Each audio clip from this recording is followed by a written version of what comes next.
Good afternoon. August the 1st, can you believe it? It's going by so fast, isn't it?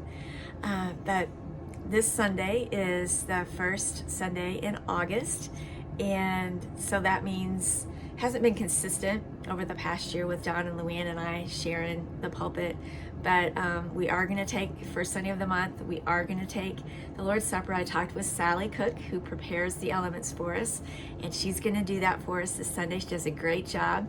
And it's the first time since coming back from COVID that we're not going to use those portable little communion cups, which I know some of you are so disappointed because you just love those so much.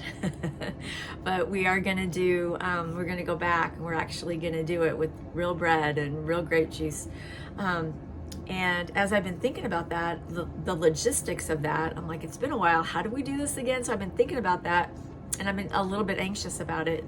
And this reminded me of a journey, my personal journey as serving the Lord's Supper as a pastor, and how when I first started back in January of 2006, I found it really stressful. I did not like doing it. Communion Sundays, I would always come back.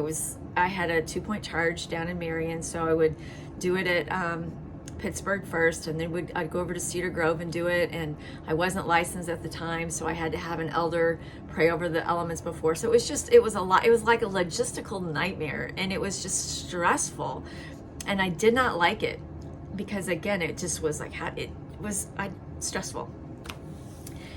And so today, as I'm thinking about that and like, okay, how do we do this again?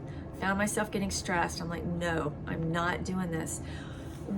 A good thing that's happened just personally to me over the last 2 years when we couldn't meet, and then we had to do communion, and I would do it online with you all, and then coming back from COVID, it's really been healthy for me to just get back to the basics on what are we really doing when we take the Lord's Supper?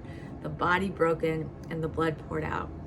And so me not having to worry about how to serve, how to get the elements to people, how are we going to do this, to just the simple, this is what we're doing. And I don't want to lose that for me personally, and I don't want us to lose that as the body. I've enjoyed a lot taking the Lord's Supper together. And with the portable ones, we could just open it up and say, okay, this is the body, we're going to take it. We would take it together. We would pull back and drink the juice together. This is the blood poured out. We did it together.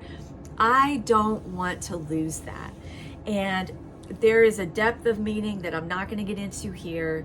Paul talks to the people at Corinth in his letters in 1st and 2nd Corinthians about don't take the Lord's Supper unworthily, and there's a lot of depth in the meaning of that. Some of it is we need to forgive people.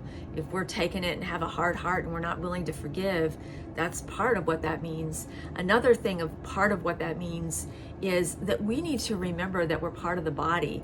In Corinth, they were jealous, and they were kind of elbowing each other. It was this meal, and they were kind of fighting and arguing, and that's not what it's supposed to be. And for me personally, it's not about just the logistics and the ritual. No, that's not what it's not about. It's about us being together, us being the body of Christ. And so on Sunday, even though we're getting back to doing it the way that we did before, I still want us to take it together. And so what that is going to mean is and I'll say this on Sunday, but I've just been thinking about it today and felt led to just share this with you all today. When we take it, you come up on Sunday, you get the bread, you get the grape juice. You're welcome to take it and either sit in the front, kneel at the altar, sit there, because I know some of you can't kneel, but just sit until we all get it. And then, or you can go back to your seat.